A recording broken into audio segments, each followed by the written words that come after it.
గోదావరిలో మళ్లీ వరద ఉధృతి పెరుగుతోంది. ఇప్పటికే భద్రాచలం దగ్గర మొదటి ప్రమాద హెచ్చరిక జారీ చేశారు అధికారులు. దీంతో ధవళేశ్వరం బ్యారేజ్ వద్ద నీటి మట్టం 8.70 అడుగులకు చేరుకుంది. బ్యారేజీలో 175 గేట్లు ఎత్తేసి 6 లక్షల క్యూసెక్ల వరద నీటిని సముద్రంలోకి వదులుతున్నారు. అటు వరద తీవ్రత పెరగడంతో కోనసీమ జిల్లాలో వశిష్ట, వాయనతేయ, గౌతమి నదులు పొంగి పొర్లుతున్నాయి. కుండపోత వర్షాలతో లంక గ్రామాలు జల దిగ్బంధంలో చిక్కుకున్నాయి.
గోదావరిలో మళ్లీ వరద ఉధృతి పెరుగుతోంది. ఇప్పటికే భద్రాచలం వద్ద మొదటి ప్రమాద హెచ్చరిక జారీ చేశారు. దీంతో ధవళేశ్వరం బ్యారేజ్ వద్ద ప్రస్తుత నీటి మట్టం 8.70 అడుగులకు చేరుకుంది.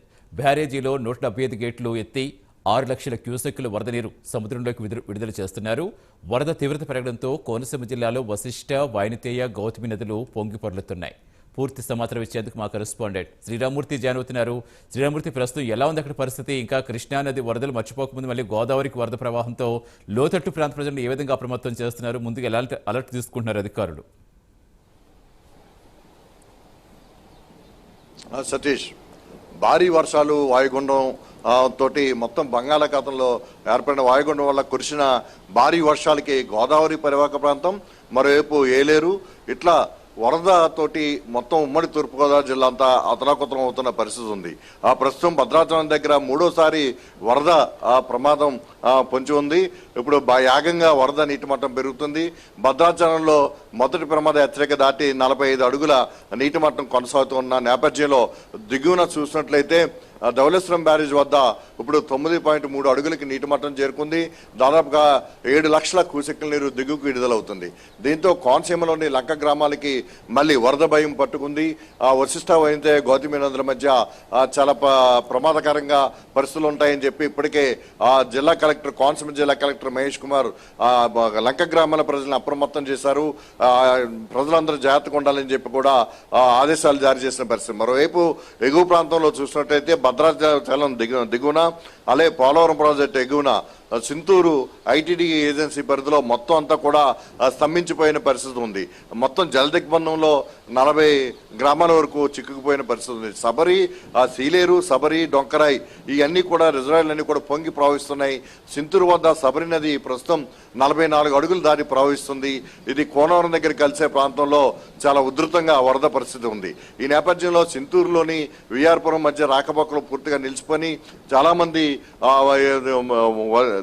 గోదావరి పొంగిపోవడంతో గ్రామాలన్నీ జలదిగ్బంధంలో చిక్కోవడంతో గట్ల మీదకి, కొండల మీదకి ఎక్కి గుడారాలు వేసుకుని వారు జీవనం గడుపుతున్న పరిస్థితులు, దృశ్యాలు కూడా మనం చూస్తున్న పరిస్థితి ఉంది. మరోవైపు ఆంధ్ర, ఛత్తీస్గఢ్, ఒడిశా ప్రాంతాలకు వెళ్లే 326 అలాగే 30 ఈ జాతీయ రహదారి మీద కూడా పూర్తిగా వరద నీరు ప్రవహిస్తుంది. దీంతో నిన్న నుంచి కూడా లారీలు కానీ ఇతర వాహనాలు కానీ మొత్తం రాకపోకలన్నీ కూడా నిలిచిపోయిన పరిస్థితి. గతంలో ఆగస్టు వచ్చిన వరదలకే దాదాపుగా 15 రోజుల పాటు ఒడిశా, ఛత్తీస్గఢ్ మధ్య రాకపోకలు నిలిచిపోయిన పరిస్థితి. మళ్ళీ పునరుద్ధరించిన నేపథ్యంలో ఇప్పుడు ఈ వాగులు, వంకలు పొంగి సబరి చాలా భారీగా వరద వస్తుంతో జాతీయ రహదారి మీద కూడా ఇప్పుడు వాహనాలు రాకపోకలు నిలిచిపోయి మొత్తం ఆంధ్ర, ఒడిశా సతీష్ గారికి మొత్తం పూర్తిగా రాకపోకలు నిలిచిపోయిన పరిస్థితి. మరోవైపు భద్రాచలం నుంచి చింతూరు వచ్చే వైపే కూడా రాకపోకలు ఆగిపోయిన పరిస్థితి ఉంది. మొత్తం చింతూరులో అధికార యంత్రాంగం కూడా అంతా అప్రమత్తమైంది. ఇప్పటికే అల్లూరు జిల్లా కలెక్టర్ దినేష్ కుమార్ చింతూరు ఐటీడీఏ ప్రాంతంలో పర్యటిస్తున్నారు. ముంపు ప్రాంతాల్లో పర్యటించి ఇప్పటికే అధికార యంత్రాంగాన్ని కూడా అప్రమత్తం చేశారు. పునరావాస కేంద్రాలకి అవసరమైతే తరలించడానికి కొంతమంది తరలించారు. మరింత మంది తరలించడానికి కూడా ఏర్పాట్లు చేస్తున్నారు. ఇప్పటికే బోట్లతోటి వివిధ గ్రామాల నుంచి కొంతమందిని సురక్షిత ప్రాంతాలకు తరలిస్తున్న పరిస్థితి కనిపిస్తుంది. ఈ మొత్తానికి చూసినట్లయితే ఉమ్మడి తూర్పుగోదావరి జిల్లాలో ఇక్కడ తూర్పుగోదావరి జిల్లా, కోనసీమ జిల్లా, అలాగే అల్లూరు జిల్లాలో మొత్తం చూసినట్లయితే ఈ భారీ వర్షాలకి మొత్తం వాగులు వంకలు పొంగి ప్రవహించి ఇప్పుడు గోదావరిలో కలుస్తున్న పరిస్థితి. గోదావరి పరివాహక ప్రాంతంలో కురిసిన భారీ వర్షాలకు కూడా భారీగా వరద నీరు వచ్చి చేరుతూ ఉండడంతో భద్రాచలం దగ్గర గంటకి ఒక అడుగు నీటి మట్టం పెరిగే పరిస్థితి కంటే ఎక్కువగా ప్రవాహం వస్తుంది. దీంతో పోలవరం ప్రాజెక్టు కూడా నిండు కుండలా మారింది.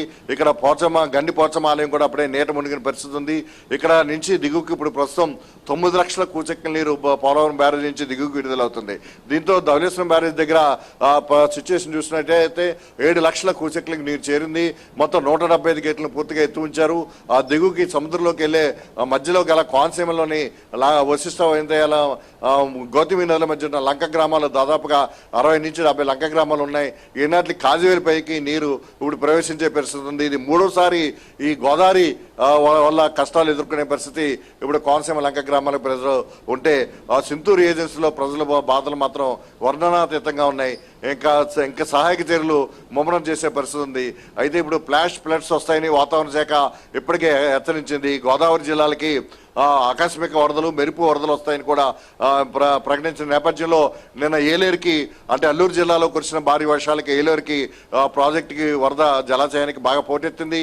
ఇప్పటికి 27,000 క్యూసెక్కుల నీరు దిగువ గెడతంతో కాకినాడ జిల్లాలోని మొత్తం అంతా కూడా జలదిగ్బంధంలో చిక్కున్న పరిస్థితి 4 మండలాల్లో ఏర్పడింది. ఇది ప్రస్తుతం తాజాగా గోదావరి వరద పరిస్థితి. ఈ రోజు సాయంత్రానికి మరింత భారీగా వరద పెరిగే పరిస్థితులు ఇక్కడ కనిపిస్తున్నాయి. Satish, right, thank you Sriramamurthy.